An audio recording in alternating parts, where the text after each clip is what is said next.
When people enter the Indian Police Service, the IPS, they are starry-eyed and they have Singham-like idealism in mind. But as days roll by and they become part of the system, their idealism waxes and wanes. And the first sign of this is when the officer begins to think in terms of what his political boss wants rather than what the law demands.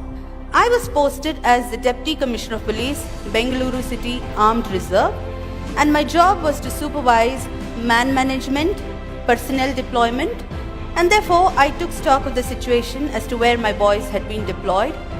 And to my utter shock, I found that a number of politicians, the public representatives, the MLAs, MPs, MLCs and so on, had kept gunmen in excess of the authorized number they were supposed to keep. Now, I made a list. There were 82 politicians who had kept about 216 gunmen in excess of the number they were entitled. I started withdrawing them. The first resistance came from my own boss, who reprimanded me in front of my subordinate officers. Yet, undeterred, I completed the task. I withdrew till the last excess gunman came back to the unit. In the same stroke, I also withdrew 8 brand new SUVs kept by the then ex-Chief Minister of Karnataka. The man had stepped down from the post of Chief Minister, yet the vehicles had continued to be with him. I withdrew the vehicles, but I often wondered why my predecessors had not acted. What prevented them from setting things right? I later learned that these are called the dirty jobs. They are unpleasant tasks, inviting the wrath of the politicians, and nobody wants to do them. Frankly speaking, I did not think of the consequences. There was no need to, because I was clear in my mind that I had acted in a manner most transparent and accountable, which every public servant is expected to.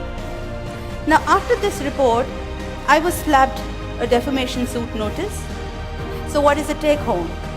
If you stir hornet's nest, be prepared for all kinds of oddities and notices. So challenges therefore are manifold. Yet, if the officer is willing to take risks, if the officer has nothing to hide, if he is clear in mind that he has acted lawfully and is fair, if he does not cling on to politicians for perks, cushy postings and so on, and last but not the least, if he has kept his bags packed ready to move out anytime if transferred, then such an officer, he or she, becomes a force to reckon with. After taking head-on the mighty and powerful on several occasions, if I am alive and kicking and able to deliver a TED Talk before you all, you can imagine the robust protection under law available to the bureaucrats for acts done in official capacity. And therefore, I find many of the fears of bureaucrats to be unfounded and baseless.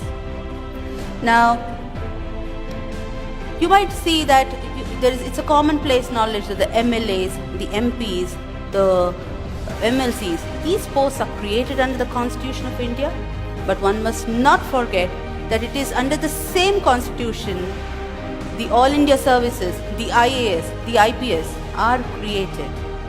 And Article 311 of the Constitution gives complete protection to the bureaucrats for acts done in official capacity, and it is available to every officer in the country, including the state services. So the day the bureaucrats are able to come out of the phobia of transfers, the phobia of politicians, we will have the best bureaucracy in the world. Karl Marx once said, bureaucracy is an iron cage. But I find that our bureaucrats have chained themselves. They are the ones holding the chains. The day they break away from these self-imposed chains, the day they start exercising their real powers, we will see a new India. Thank you.